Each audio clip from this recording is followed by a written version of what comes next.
Mister সকালবেলায় বাজার থেকে 1 কিলো ভোলা মাছ নিয়ে এসে বলে, গিন্নি তোমার হাতের সেই স্পেশাল ভোলা মাছের রেসিপিটা হবে নাকি?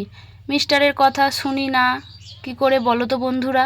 তো সেই জন্য আজকের পর্বে থাকছে ভোলা মাছের সেরা রেসিপি শুধুমাত্র তোমাদের জন্য। প্রথমে আমি মাছগুলোকে ভালো করে বেছে তার ছোট ছোট যে আঁশ সমস্ত কিছু বের করে পরিষ্কার জল দিয়ে ধুয়ে নিয়েছি।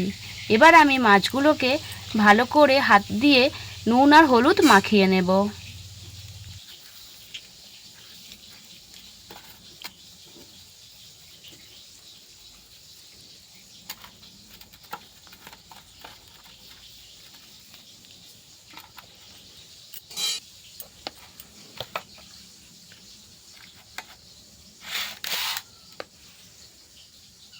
এবার আমি চলে এলাম সোজা রান্নায়। প্রথমেই আমি বেশ কিছুটা সর্ষের তেল কড়াইয়ের মধ্যে দিয়ে ভালো করে গরম করে মাছগুলো কিন্তু আমি বেশ খড়ো করে ভেজে নেব। এই মাছগুলো কিন্তু খুবই নরম এবং সফট, তাই ভালো করে একটু লাল লাল খড়ো করে মাছগুলো একে একে সমস্ত মাছ ভেজে নেব।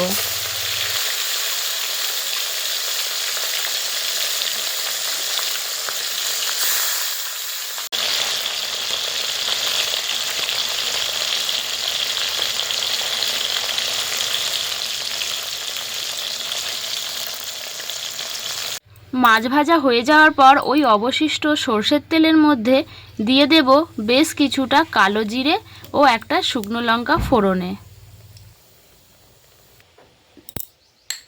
এরপর আমি একটা বড় সাইজের পেঁয়াজকে আমি গ্রেট করে নিয়ে তেলের মধ্যে দিয়ে দেব।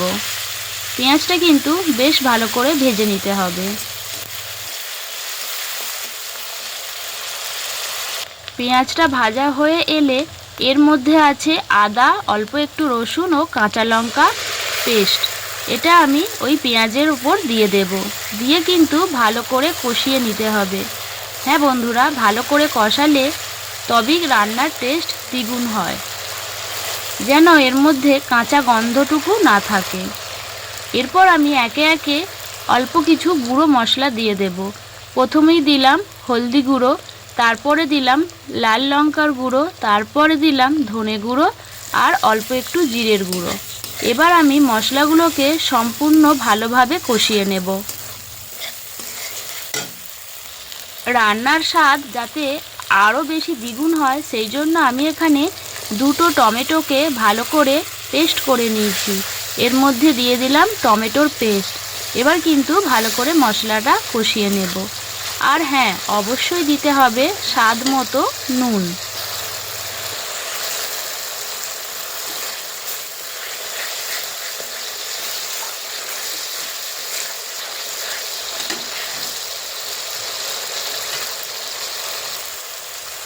হাতে সময় নিয়ে ভালো করে মশলা কষিয়ে নিয়ে এবার আমি এর মধ্যে দিয়ে দেব সরষের পেস্ট। সরষের পেস্ট দেবার পর কিন্তু বেশিক্ষণ কষানোর প্রয়োজন নেই। এর মধ্যে আমি দিয়ে দেব পরিমাণ মতো জল।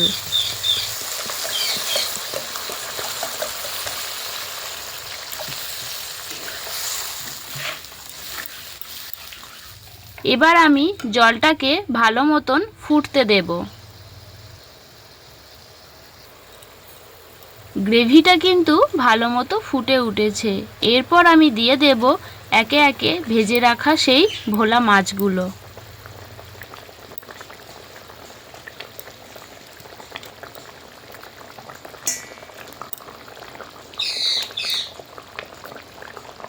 সমস্ত মাছ দিয়ে হালকা হাতে নেড়েচেড়ে নেব।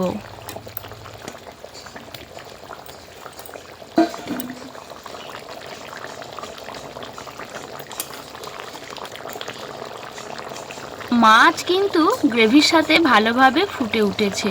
রান্না কিন্তু আমার প্রায় শেষের দিকে।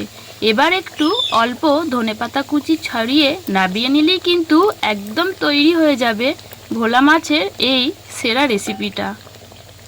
বন্ধুরা, তোমরা কে কোথা থেকে ভিডিওটা দেখছো এবং রেসিপিটা তোমাদের কেমন লেগেছে আমাকে কমেন্টে অবশ্যই জানাবে। আর এটা খেতে কিন্তু সত্যি দুর্দান্ত হয়। আমাদের কর্তামশাই কিন্তু এই ভোলা মাছের রেসিপি খেতে বা ভোলা মাছের ঝাল, ভোলা মাছ খেতে ভীষণই পছন্দ করে। আর সত্যি খুবই সুস্বাদু হয় এইভাবে রান্না করলে।